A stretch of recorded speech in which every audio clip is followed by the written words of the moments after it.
my day. Toonami, the rising sun. Saturday from 9 to noon.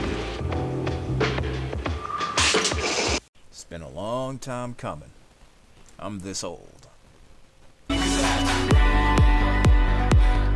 don't care what they do, and I don't care what they know, and I don't care what they say about me now. No one can touch me now. I'm just flying by. Let's talk Toonami.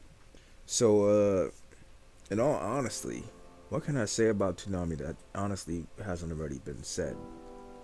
I mean, gosh, it's been almost 30 years. 1997 is when Toonami first started. It's been almost 30 years since Moltar started the process and Tom took over.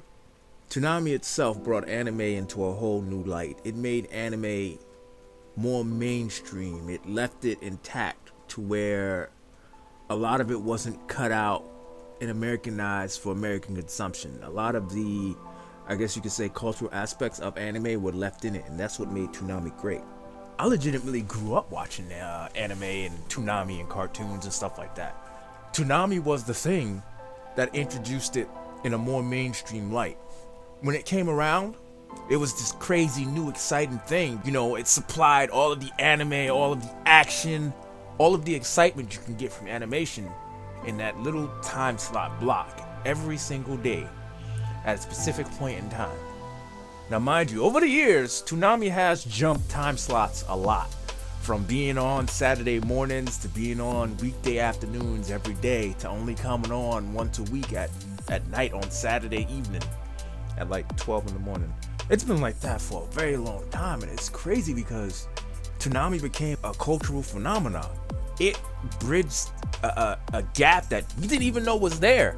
We didn't realistically understand that there was such a large spot in people's minds and a place in the market for, you know, anime in such a large way.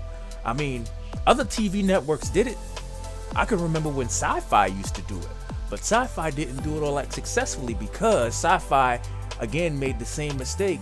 It aired it at an odd time slot in that dead zone when there's no one around to watch it.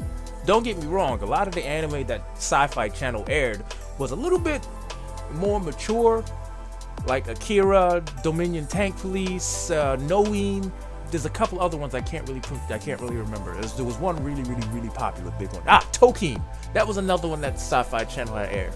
I mean, even HBO aired anime, Showtime aired anime, right? But Toonami was the one that brought it in a place where anyone and everyone can see it consistently. Not only did it do that, it also brought music into the equation. Whenever you watch Toonami, you get these crazy deep bass tracks that were, you know, heavy, and there was a lot of ambience to them. They partnered up with a record label in the UK called Ninja Tune. And Ninja Tune was responsible for a lot of the music and for Toonami for the early to late 2000s. I'm not entirely sure if they still, you know, kick it together or not, but that deep bass, that became a moniker for Toonami when it came on. Whenever you hear that drum beat and that ambient, you associate it with that, oh man, that's deep, that's with Toonami.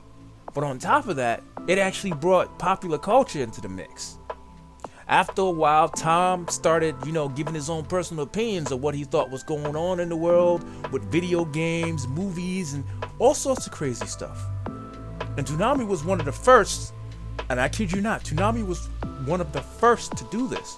This is before G4 video game television became a thing. This is before YouTube was as massive as it was with video game reviews and Let's Play. This is back when Game Informer was in its infancy. And it's crazy because it's almost been 30 years. And it's had such a drastic effect on not only myself, but the many others that spent their childhood and their afternoons after school or waking up in the morning to watch it. And it's not only odd, but it's also exciting because even though it is what it is, and there's a little bit of controversy going on with, you know, the time slot, with it being a 6-hour versus a 3-hour, it's still going strong. It's still getting views, it's still getting ratings despite, you know, the time slot it's in. And, you know, despite Cartoon Network's current issue with accurately using time slots appropriately, because why the hell would you air Pokemon at somewhere between 5 and 6 a.m. in the freaking morning when your main core audience ain't gonna be up to watch that? What kid is gonna be up at 5 in the morning on a Saturday? And that's why Cartoon Network lost Pokemon. Go figure. But I mean, it's incredible when you sit down and you think about it, because a lot of the anime that, you know, we as Americans or people in Western audiences know as cult classics, we all watched them on Toonami. That was our main source, our main hub for anime. Bleach, Inuyasha, Beyblade, Rurouni Kenshin, Samurai Warriors, Outlaw Star, Space Dandy, Cowboy Bebop, damn near all of the Gundam series, except for a couple of more recent ones because IGPX, one of the first original series that Toonami had partnered with IG Productions and another company to produce. Duel Masters. I don't really care for Duel Masters, but that's another thing for its own time. The cult classic Samurai Jack, all of this spawned in Toonami. And it's like, it's had such an odd cultural impact. Censorship is usually a thing for when it comes to localizing an anime. A lot of times, certain content will be cut or omitted to make the concepts in the shows more acceptable for Western audiences. Now, that's usually a place of contention for a lot of people who watch anime, because at that point, you're basically stripping away what the original animators and writers wanted to portray. Even though it was dubbed, a lot of the anime that aired on Toonami really didn't do that. A lot of it was left in its raw form. Sailor Moon, Cardcaptor Sakura, Tenchi Muyo. I'm sitting here after 29 years of my life, and I think it's legitimately had an impact on, you know, not only my taste when it comes to animation and media and digital media, but how I perceive myself and the content that I enjoy, along with music. I'm not gonna lie to you, when I was a kid around that age, I didn't know squat about jazz. I didn't care about it. But the moment I heard Tank in the opening of Cowboy Bebop,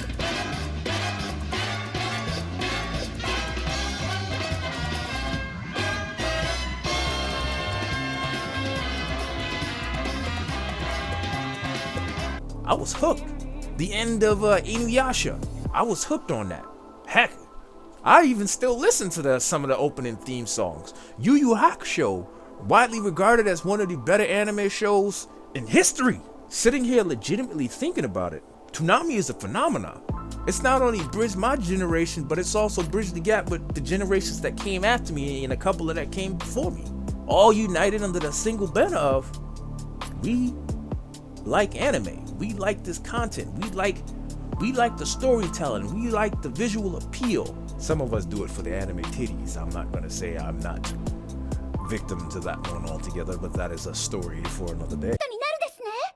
エイジカップだとそんな大きな胸の人がこの学園に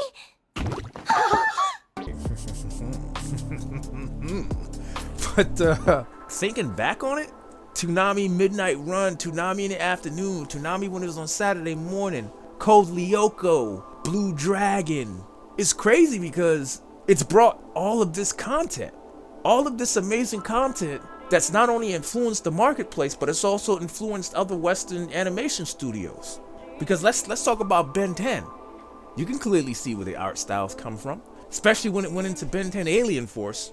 And then after that, it kind of went downhill. I don't really talk about the current iteration of Ben 10. It's weird. It has that whole CalArts thing going on. I mean, even then, a lot of the narrative-driven storytelling elements still, you know, trickled down into other Western shows later on.